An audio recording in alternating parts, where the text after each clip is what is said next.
Frenzy, welcome to our service. Gimana nih Frenzy? Nggak kerasa kan kita udah masuk di bulan April. Nah, kali ini message kita membahas mengenai krisis dan dibawakan oleh Zevanya. So, tetap fokus dalam ibadah kali ini dan juga kita nggak akan berhenti untuk mengingatkan buat kalian semua untuk menyiapkan catatan kalian untuk mencatat firman Tuhan yang penting sekali ya, supaya kita hidup di dalam firman Tuhan selalu. Oke guys, untuk mengawali ibadah kali ini, mari kita berdoa.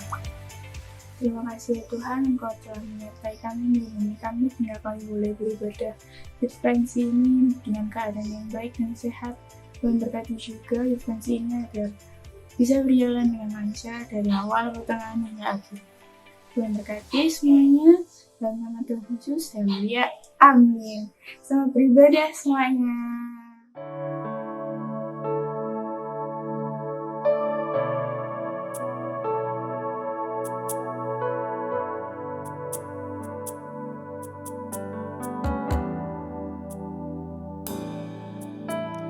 Satu hal yang ku rindu,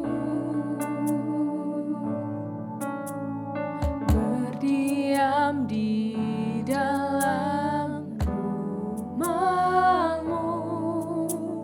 Satu hal yang ku pinta,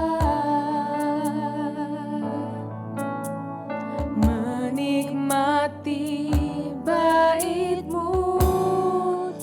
Satu hal yang ku rindu, berdiam di dalam rumah-Mu.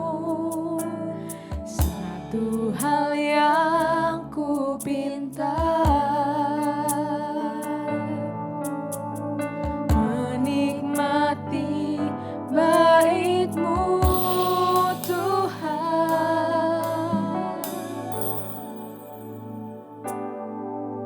Lebih baik satu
ku nampak hanya kemuliaan-Mu, hadirat-Mu,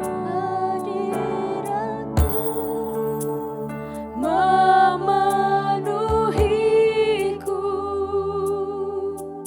Hadirat kudus-Mu penuhi baitku, dan ku tersungkur menyembah-Mu. Yang ku nampak hanya kemuliaan-Mu, hadirat-Mu, memenuhiku. Hadirat kudus-Mu penuhi baitku, dan ku tersungkur menyembah-Mu.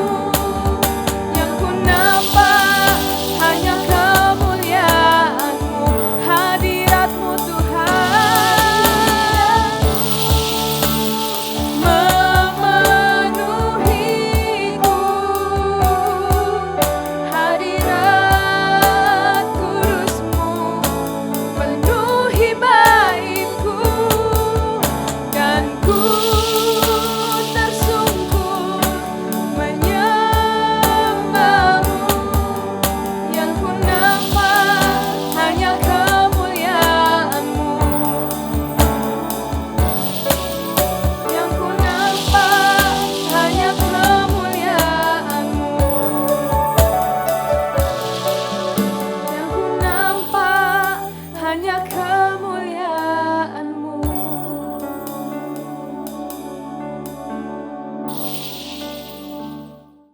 Shalom Frenzy, gimana nih kabar kalian? Aku harap kalian sehat semua ya. Nggak terasa nih kita udah memasuki di bulan yang baru, di bulan keempat di tahun ini, di bulan April. Kita akan memasuki juga dengan tema yang baru, kita akan memasuki dengan judul-judul yang baru di minggu-minggu ke depan. Dan pastikan kalian harus mengikuti semuanya dari awal minggu ini sampai minggu terakhir nanti. Oke, sebelum kita memasuki firman pada hari ini, mari kita berdoa. Bapak, terima kasih atas berkat-Mu ya Tuhan.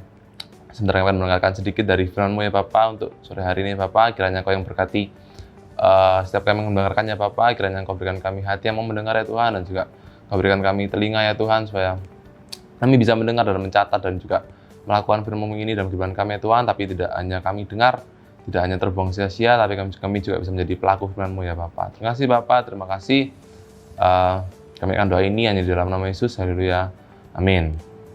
Oke, di bulan yang baru ini kita akan memasuki dengan tema krisis gitu kan. Nah, di bulan yang baru ini tentu kita nggak asing dengan yang namanya krisis gitu. Krisis di dalam lingkungan kita, dalam kehidupan kita pasti sering mendengar yang namanya krisis. Baik ketika kita baca koran, baik ketika kita belajar, baik ketika kita mendengarkan orang berbicara atau berita dimanapun, kita pasti sering atau kerap kali mendengar dengan yang namanya krisis gitu kan. Nah, apa sih krisis itu? Nah, krisis menurut KBBI adalah keadaan yang mengarah kepada sesuatu hal yang berbahaya, genting, maupun suram. Itu menurut KBBI. Maka dapat diartikan bahwa krisis adalah merupakan hal yang menuju ke arah yang negatif gitu kan. Ke arah hal yang buruk yang mungkin akan terjadi ke depan di dalam kehidupan kita atau di dalam dunia kita gitu kan. Nah, mungkin contoh kata krisis yang sering kali kita dengar adalah tentang krisis ekonomi, krisis politik, krisis moral. Seperti itu mungkin sering kita kali dengar dalam kehidupan kita gitu kan. Nah, mungkin kalau kita bahas tentang krisis ini merupakan hal yang sangat luas, hal yang sangat lebar begitu. Tapi di sini di bulan ini dan di minggu ini lebih tepatnya aku mau membahas tentang krisis yang terjadi di anak muda gitu kan. Ya mungkin kayak emangnya anak muda, emangnya kita mengalami krisis gitu, atau mungkin kita kayak krisis apa yang kita alami kayak gitu.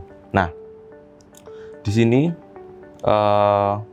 mungkin kita seringkali nggak sadar ya kan, mungkin kita nggak sadar atau sadar krisis-krisis ini bisa terjadi dalam kehidupan kita gitu.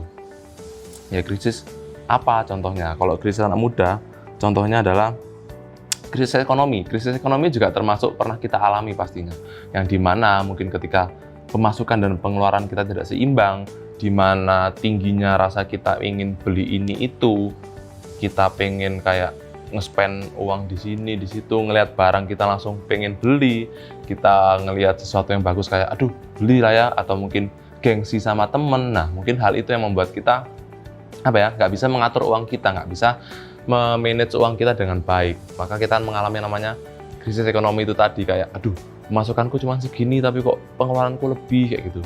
Nah sehingga kita jadi kayak kita yang puasa, kita nggak makan atau kayak gimana gitu kan, mungkin yang ngekos atau apa mungkin pernah mengalaminya gimana, atau ya mungkin yang juga bareng orang tua juga pernah mengalami kayak dikasih sangu tapi mau buat beli sesuatu nih sampai akhirnya nahan-nahan buat nggak jajan di sekolah kayak gitu. Nah itu kan juga merupakan hal yang dimana bisa kita sebut dengan krisis ekonomi itu tadi.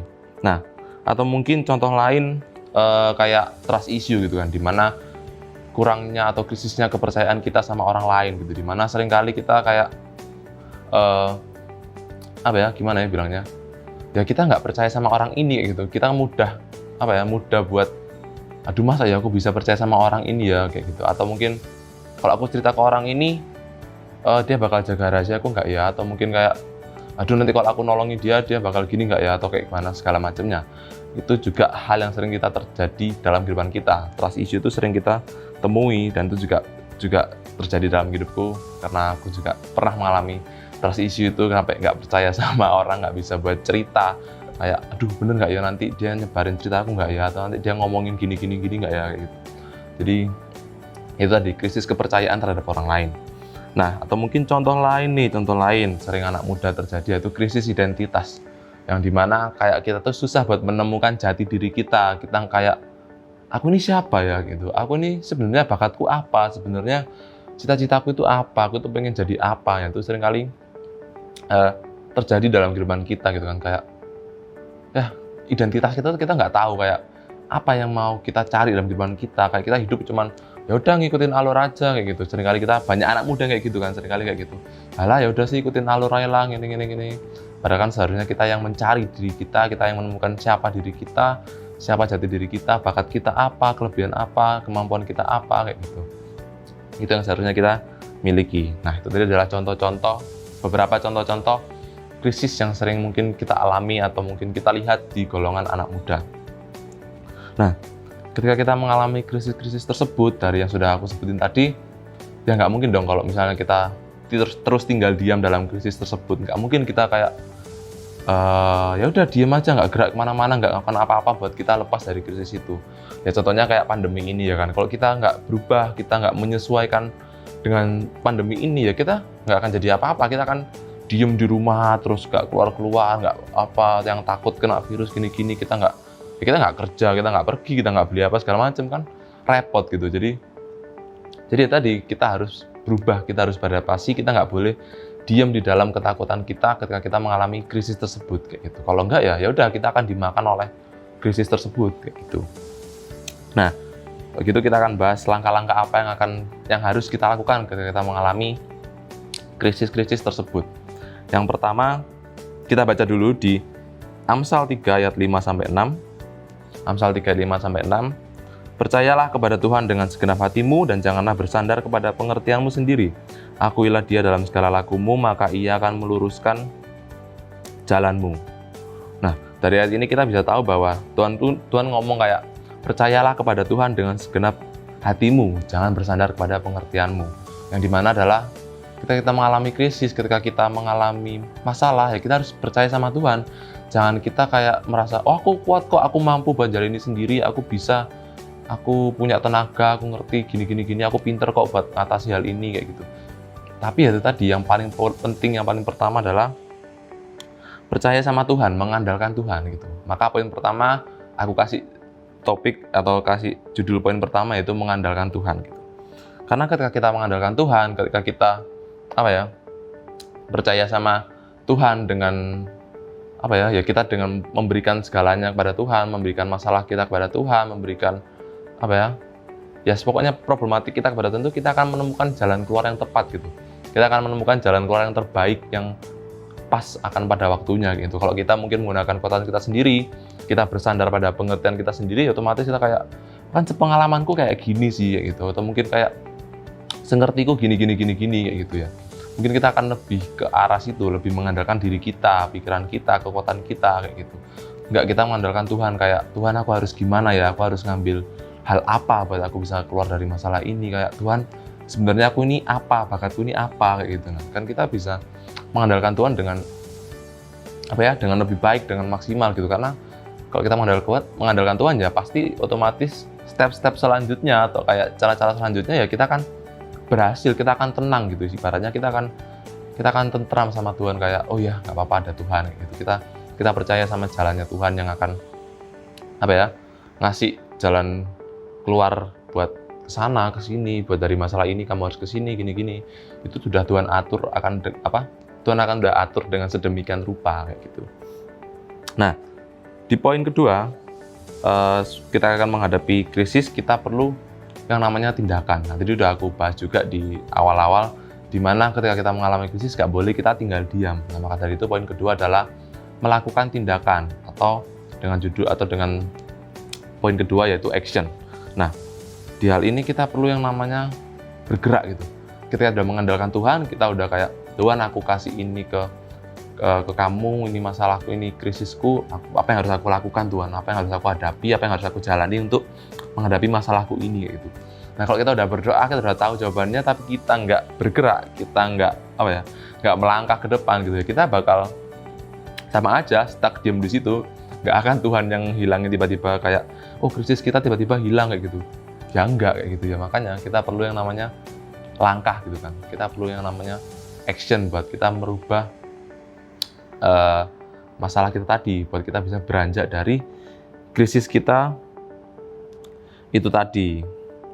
Dan mungkin kayak contoh hal apa misalnya kayak action gitu ya. Kita ya dengan apapun itu yang mungkin tadi yang udah Tuhan kasih kepada kita, kayak mungkin ketika kita atau mungkin semampu kita, kayak kita ngerti ya tadi, kita memang boleh buat mengandalkan diri kita, tapi jangan sepenuhnya mengandalkan diri kita, jangan bersandarnya kepada pengertian kita. Kita juga perlu minta sama Tuhan, pertolongan Tuhan tadi. Soalnya kalau misalnya kita nggak melakukan itu, kita misalnya tahu caranya buat lepas dari krisis ekonomi kita, atau kayak tahu caranya buat mengatur pengeluaran pemasukan kayak, oh kalau aku punya sanggu segini 50.000, berarti aku kalau nge-spend ya 50.000, jangan harga yang lebih, atau mungkin kalau bisa di bawahnya biar aku bisa hemat, biar bisa cukup buat seminggu kayak gitu. Nah, mungkin kita akan ngerti itu, tapi kalau kita nggak mengandalkan Tuhan tadi, di poin pertama kita nggak akan bisa namanya melakukan itu dengan baik gitu. Kita pasti akan tetap ada rasa kayak gatel pengen beli ini itu, kayak kadang beli aja lah, nggak apa-apa nanti minggu depan nggak jajan kayak gitu, atau kayak gimana kayak gitu kan. Nah itu tadi, kalau kita memang harus action, tapi kita juga harus mengandalkan Tuhan. Kita juga nggak bisa mengandalkan Tuhan doang, tapi kita nggak action. Itu poin kedua. Dan di poin ketiga, poin terakhir yaitu krisis memiliki masanya, atau krisis itu ada waktunya. Kayak gitu. Mari kita baca dulu di Pengkhotbah 3 ayat 1. Pengkhotbah 3 ayat 1. Untuk segala sesuatu ada masanya, untuk apapun di bawah langit ada waktunya. Nah ini yang dimaksud adalah apapun yang di bawah langit, apapun yang istilahnya kayak di bumi, semua yang kita jalan ini semua itu ada waktunya. Kalau kalian baca di Pengkhotbah 3 di perikop itu nanti di awal-awal ayat 1 sampai ayat sekian gitu, kalau kalian baca lebih lagi di sini akan dijelasin kayak akan ada masanya panen, akan ada masanya kita harus menangis, kita harus bergembira, ada masanya kita harus menabur kayak gitu. Nah itu ada semua gitu. Makanya kenapa kok aku bilang krisis itu ada waktunya, krisis itu ada masanya. Jadi kayak jangan melulu kayak, aduh ini kapan selesainya ya Tuhan, kok kayaknya masalahku ada terus, kok kayaknya pandemi ini kok jalan terus, kok nggak selesai-selesai kayak gitu. Tenang, semua itu ada waktunya, semua itu ada batasnya kok. Tuhan udah nentuin waktu yang terbaik buat Tuhan kayak gitu. Tergantung dari kitanya tadi, gimana kita buat mau keluar dari krisis itu tadi, mau kita berhasil untuk bebas dari krisis tadi, atau kita malah diem, kita malah kayak ya udah aku segini-gini lah kayak gitu. tadi lagi balik lagi ke pandemi. Kalau misalnya kita krisis pandemi ini, ekonomi kita atau apa, kita kayak diem-diem aja kayak, Tuhan aku nggak ada uang ya Tuhan. Kalau kita cuma gitu doang, kita nggak kerja, kita nggak melakukan apa-apa, ya udah kita bakal gitu terus gitu. Nah, makanya tadi memang ada waktunya, tapi kalau kita semakin diam di dalam situ, semakin diam di dalam krisis kita, ya udah kita akan merasa krisis itu lama, nggak akan selesai. Tapi ketika kita bisa beradaptasi, kita bisa melakukan sesuatu, kita bisa mengandalkan Tuhan, ya, maka kita akan percaya, kita akan tahu bahwa oh iya memang krisis ini ada waktunya kayak gitu. Cuman nggak instan selesai dalam 1 hari, nggak instan selesai dalam 3 hari. Sama kayak kita cara mengatur keuangan kita, atau mungkin kayak kita percaya sama orang, itu ada prosesnya kok buat kita tuh bisa kembali percaya sama orang, buat kita bisa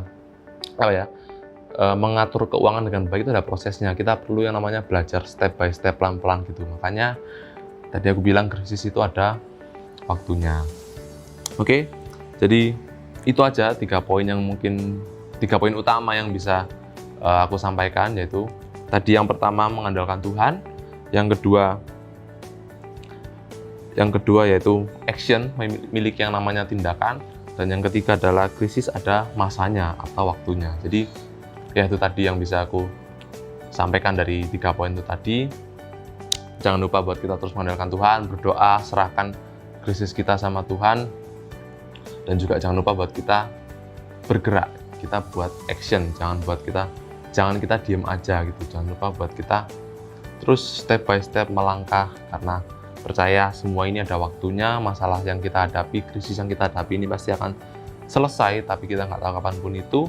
Tapi percayalah kita akan bisa berhasil keluar dengan kemenangan dan bisa bebas merdeka dari krisis tersebut. Oke, terakhir sebelum penutup ada satu ayat, yaitu 1 Korintus 10 ayat 13. Pencobaan-pencobaan yang kamu alami ialah pencobaan-pencobaan biasa yang tidak melebihi kekuatan manusia. Sebab Allah setia dan karena itu Ia tidak akan membiarkan kamu dicobai melampaui kekuatanmu. Pada waktu kamu dicobai, Ia akan memberikan kepadamu jalan keluar sehingga kamu dapat menanggungnya. Nah, ini bisa menjadi ayat pedoman kita, bisa menjadi ayat pegangan kita, yang dimana Tuhan pun bilang sendiri kan di firman Tuhan di Alkitab. Tuhan pun bilang sendiri kayak pencobaan yang kita hadapi ini nggak akan melebihi kekuatan kita. Ini pasti kita akan kuat buat menghadapi pencobaan tersebut. Dan percayalah, pada waktu kita dicobai, pada waktu masa krisis kita, Tuhan akan memberikan jalan keluar kepada kita. Maka itu tadi pentingnya kita buat mengandalkan Tuhan adalah supaya kita bisa mengetahui jalan keluar kita gitu, sehingga kita dapat menanggung semua cobaan-cobaan itu tadi, beban-beban itu tadi yang kita hadapi, kita bisa menanggungnya, kita bisa menyelesaikannya dengan baik. Oke, sekian buat firman pada hari ini. Mari kita berdoa. Bapa, terima kasih Tuhan atas berkat-Mu ya Bapa. Kami sudah mendengarkan firman-Mu pada sore hari ini Bapa. Kiranya apa yang kami dengar ya Tuhan, apa yang juga hamba-Mu sampaikan, kiranya dapat tersampaikan dengan baik ya Bapa. Biarkanlah Engkau yang meneruskannya Bapa, biarkanlah Engkau yang menaruh benih firman-Mu ini dalam hati mereka masing-masing Tuhan, di tempat mereka yang terbaik, di hati mereka yang terbaik ya Tuhan, supaya mereka bisa melakukannya, mereka juga bisa mendapatkan rema, dan mereka bisa mengerti dengan apa yang firman-Mu telah sampaikan pada hari ini ya Bapak. Terima kasih Bapak, terima kasih. Kami juga berterima kasih buat teman-teman kami sudah melayani ya Bapak untuk sore hari ini ya Bapak, baik WL, baik editor ya Tuhan, baik main musik, semuanya Tuhan. Kiranya apa yang sudah mereka lakukan dalam pelayanan ini untuk Youth Online Service kali ini Bapak, kiranya Engkau yang lipat gandakannya Tuhan, Engkau yang terus tambah-tambahkan kepada mereka ya Tuhan, dan juga Engkau yang terus berikan mereka kesehatan, kekuatan dimanapun mereka berada ya Bapak. Terima kasih Bapak, terima kasih. Sebentar kan berpisah dari ibadah kami ya Tuhan, kiranya Engkau yang berkati kami, Engkau yang juga pertemukan kami di minggu depan ya Tuhan, dengan keadaan sehat dan tidak kekurangan satu apapun ya Bapak. Terima kasih Bapak, terima kasih. Kami naikkan doa ini hanya di dalam nama Yesus. Haleluya, amin. God bless you. Well guys, thank you buat semua tim yang terlibat di dalam service kita hari ini. Nah guys, minggu depan Differensi akan diadakan secara on-site nih. Jangan lupa kalian untuk daftarkan diri kalian melalui IG kita, yaitu di @Differensi. Di situ ada link pendaftaran, dan kalian jangan lupa untuk mengikuti mendaftarkan diri kalian. Oke? Dan ada tambahan juga untuk kalian, jangan lupa ber-FC setiap hari. di hari weekdays aja ya, jam 7 malam. Oke guys, sekian kita ibadah hari ini. Dan Yesus memberkati.